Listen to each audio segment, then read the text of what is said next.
This is Concassis for IFLTV. Welcome to IFL Fake Taxi. Here. That's good. This is Fake Taxi with Fabio Wardley. Yeah, it is. Yeah, it is. I'm debuting. OnlyFans coming soon. First Fake Taxi, get it out there, and then OnlyFans to follow. I'd just like to clarify, it's got nothing to do with me or Joe. What are you in here. talking about? Both of you, cameraman, stunt double. You just reminded me, actually, we used to do a lot of content. You mentioned one with Dillian White there in the back of cars. We used to just do that kind of raw, holding the camera.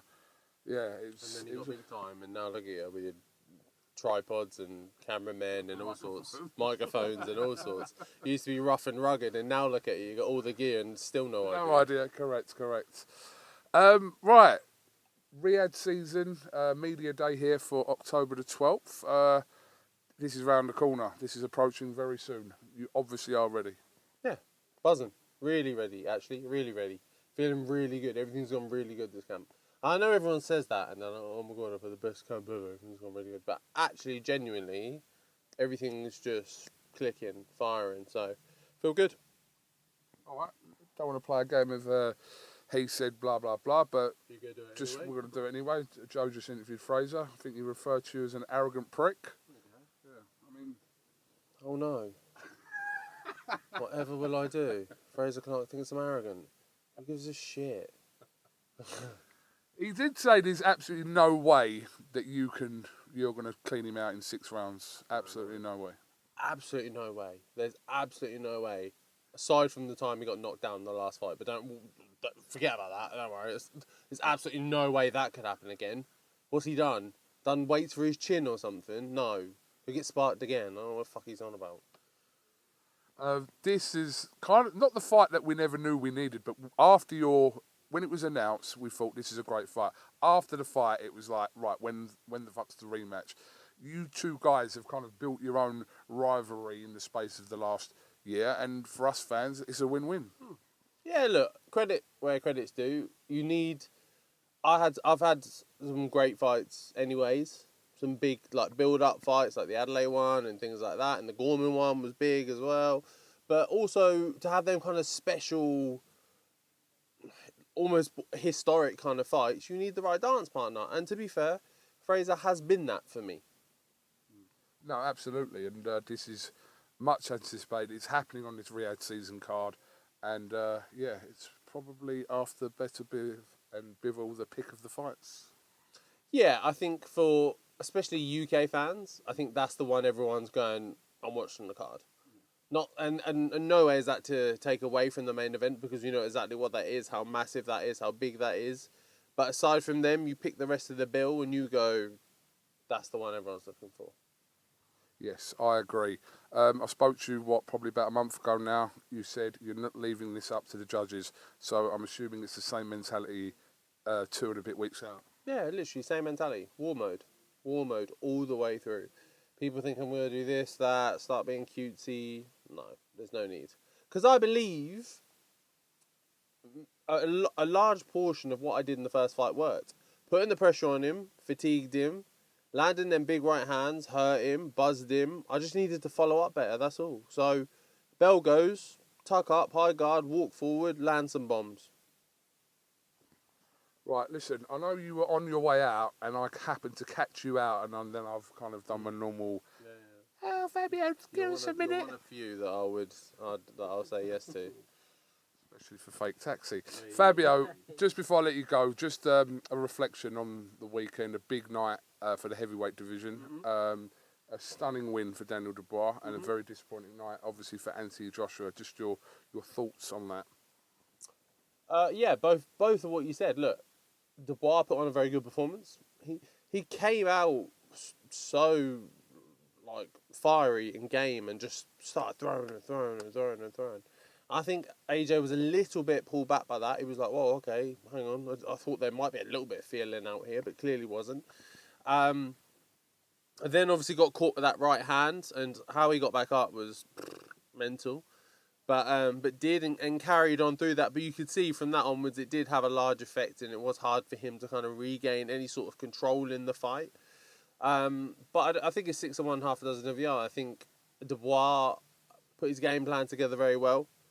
and came out strong. And I just think AJ just didn't execute, especially how he would have wanted to. Because I'm in the gym, I know him, I know Ben, I know Lee Wiley, I know the game plan they've all put together. I know how it all looked. I know how they all did things. So I know how it should have gone. And I think there is sometimes a difference between being able to transfer it on the night and doing it all nicely on drills. Like, I had the exact same experience with the Frazer Clarke fight. We drilled so many things that I didn't do on the night, but in sparring or on the bag or on the pads, I'm sharp as a razor. I'm pulling it all off perfectly. But as soon as someone's in front of you, things do change a bit. That's just boxing. It's just the way it is. But I don't agree with any of the criticism towards AJ, and especially not with any of the criticism towards Ben. I think it's ridiculous, but boxing can be very fickle, so it is what it is. I was going to ask you about that. Obviously, after a defeat, everyone loves to do the corner analysis. They did it with Fury and Usyk, and they had their opinion about the corner, etc. Same with this fight with Ben and the team. Yeah. So, but you're going to get that. Yeah, literally, they can all fuck off. It's stupid. Like I've done 10 interviews now, and I've said the same thing. Name a coach that hasn't lost a fight. Cool. What does it mean? Nothing. I said the other day, I was speaking to Ben, that like he was on the highest of the highest peaks, doing so well, revived AJ's career, but brought him back to such a great place. Done the likes of Lee Wood, who's done fantastic things with me, improved me as a boxer. He's done fantastic things with a bunch of people. Josh Taylor, Devin Haney he's worked with as well, all sorts. He's done loads with top level athletes, done massive amounts of them, had huge impacts on their careers. And then has a loss, and everyone's like, oh shit, this, that, and the other. They can all get fucked. They haven't got a clue. It's fickle. Last question. Should AJ rematch Dubois in his next fight? I don't think that's a question for me to answer. I really don't know. It depends what he wants to do with his career. It depends if he wants to... I know he put his video out the other day saying he wants to keep going, which I do believe entirely. I believe he'll want to fight again. Whether you do Dubois immediately again, maybe. I think that maybe to try and do like a little mini rebuild at this stage of his career maybe is not the ideal option. It's either roll the dice, go again, do a Fabio Wardley. Just get straight back into it. Yeah, it's always with rematches. Obviously, rematch Ruiz 5 years ago. This is a completely different situation now, but we've seen it time and time over rematch. We saw it with Joe Joyce and Zhang, and just even Tony Thompson, David Price years ago. It's a gamble with heavyweight boxing going straight into a rematch. Yeah. But Chisora, White, same. They can go left, they can go right, but it depends on kind of the trajectory of your career and what stage you're at and stuff. And AJ wants to keep fighting for a little bit of time, but being plain and honest, he is at the back end. So are you going to spend the next year, 18 months, having some little rebuilds and then go again? I would think not. I'm not saying no, I just say I think not. Okay, Fabio Wardley, thank you very much for talking to IFLTV. We are going to remove ourselves from your vehicle. Get out of my car so I can go home, get the training in, get ready for the big fight coming up. Why are you getting so scared for? I'm talking into the mic, man. All right? Don't get worried. Let me get out, please. You're in a confined space, mate. I want to fucking go off, mate. What's up, man? Thank you. Oh. You want it or not? Right. This is Fabio Wardley tuning out for IFLTV. Thank you to all of our sponsors. If you want to sponsor me, give me a shout. Give me a call, 079 61 21246. All the best. Whose number is that? I don't know, mate. Someone's going to get some calls. All right, thank you very much.